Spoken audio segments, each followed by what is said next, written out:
Hola, hola, ¿qué tal? In this lesson, you'll learn how to ask about professions and hobbies, and we'll take another look at the verb ser. And we're going to look at one of the most important strategies that you can apply as a Spanish learner to help keep you motivated and on track with your studies. Spanish Awakenings, a free Spanish course for beginners by Web Spanish. Welcome to lesson number 7. Bienvenido a la lección 7.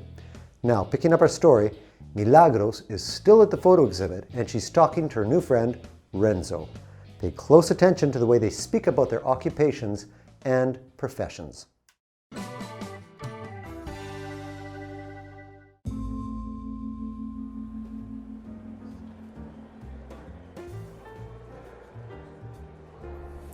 ¿Tú eres? Sí, soy yo. ¿Tú eres el fotógrafo? Bueno, es un hobby. Ah, ¿un hobby? Entonces, ¿qué haces? Soy ingeniero de sistemas.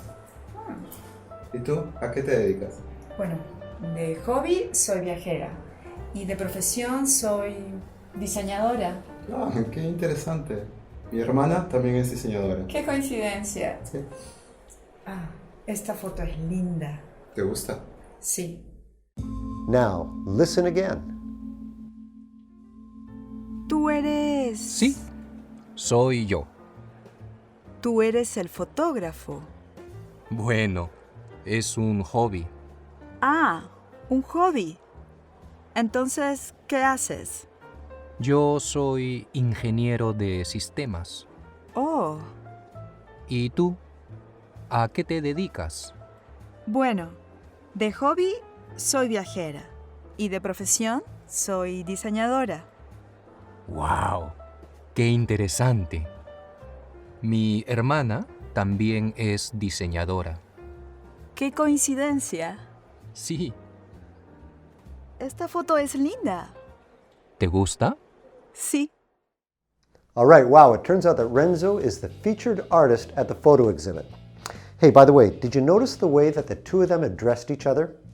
Now, in the dialogue before this one, they went a little overboard with the formality and they used the personal pronoun usted to say you. But now that they've been talking for a while, they feel super comfortable with each other. I mean, after all, they're the same age and they're in a casual, friendly setting, so they quickly shifted to the more informal tú. Say, remember how we looked at the verb ser in lessons 2, 3, and 6? Well, you saw that ser is one of two ways to express to be, and you use it when you want to describe the essence, the nature of something or someone. Well, did you notice that when Milagros and Renzo talked about professions, they used the verb ser? For example, Renzo says, I am a systems engineer. Soy ingeniero de sistemas. And Milagros, who is a designer, says, soy diseñadora.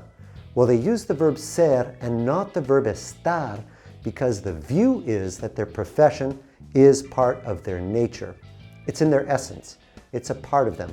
So please remember, you should always use ser when talking about someone's profession, and following that same logic, you should use it when talking about someone's occupation or their title. For example, I am a teacher, soy profesor. You are a student, tú eres un estudiante. He is a cameraman, él es un camarógrafo. We are workers, somos trabajadores. They, and in this case I'm referring to women, are managers. Ellas son gerentes. So in summary, for professions, occupations, and titles, use ser. Okay, let's take a little break from grammar now in order to talk about you and your learning strategy. And I want to do this in the spirit of you shouldn't work harder, you should work what? Smarter. That's right. Now, you've made it to video number 7. That's a really terrific start. Getting this far shows you have a drive to learn Spanish, and you know that if you really set your mind to it, you're going to be successful. But I just want you to stop for a second and think about this. What does it really mean to set your mind to something? Well, setting your mind to something means having a clear idea of what you want to accomplish and knowing what your deadline is, right? So, how do you set your mind in the best way possible and in a way that's going to increase your level of commitment, which is what's really going to drive your success at the end of the day? Commitment.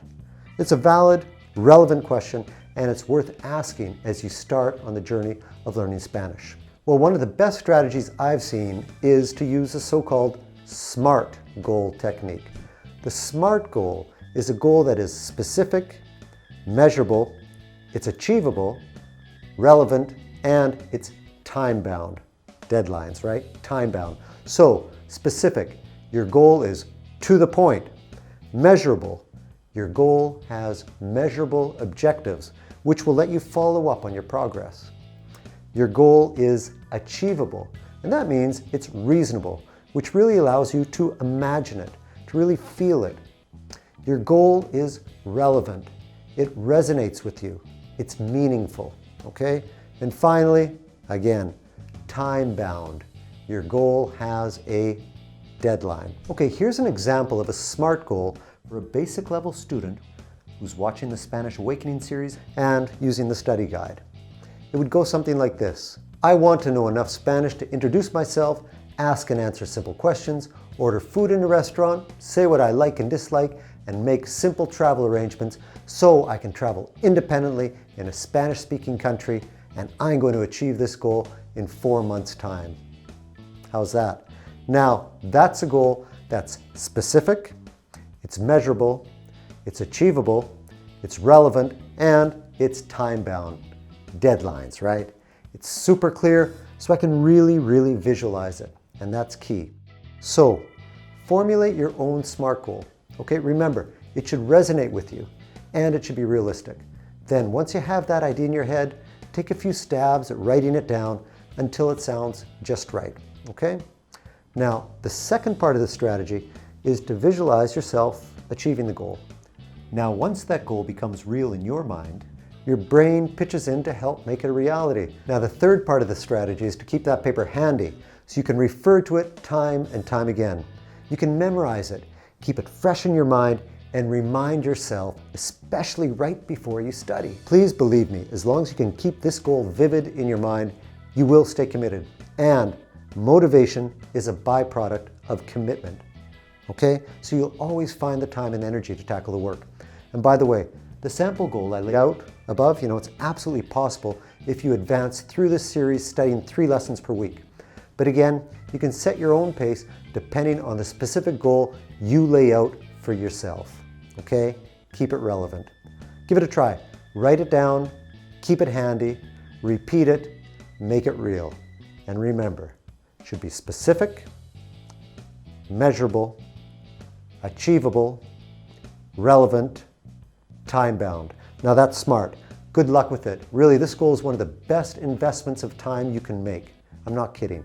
Okay, that's it for today. If you liked what you saw in this lesson, please give the video a like. It's a big help for us. And hey, please stay in touch. Subscribe to our channel. If you'd like some additional tutoring, drop us a line and we'll set you up with your own personalized Spanish course online. We'd love to help you reach your goal, whatever it is. All right, we'll see you soon. Nos vemos pronto. Ciao.